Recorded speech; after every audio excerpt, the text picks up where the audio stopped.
अस्सलाम वालेकुम दोस्तों, मैं किचन च आया हाँ तो अज मेरा इरादा है कि मुर्गी मैं पकावां।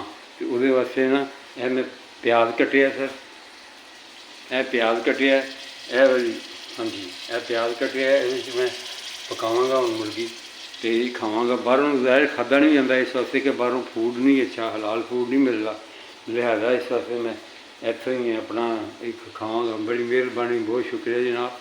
खाना तो फिर आप बनाना पैंदा है ना, ज़ाहिर प्रदेश हो तो फिर तुहानूं आपे खाना बनाना पैंदा तो मुश्किल तो पेश आती कोई गल नहीं। तुसीं मैनूं दुआवां याद रखो, मैं तुहानूं दुआवां याद रखां। बड़ी मेहरबानी, बहुत शुक्रिया। न्यूयॉर्क दे किचन दे विच बैठ के मैं खाना बनाने लगा। मैं अज पकाना है गोश्त, यह फ्रिज है, ये गोश्त है मैं लैके आया अज तो ये तकरीबन ये तुहानूं रेट भी दस दी किन्ने दा मिलिया, 4 पौंड ते 75 मिले, 4 पौंड 75 का। तो अल्लाह ताला तुहानूं खुश रखे। बड़ी मेहरबानी, बहुत शुक्रिया, बहुत बहुत मेहरबानी।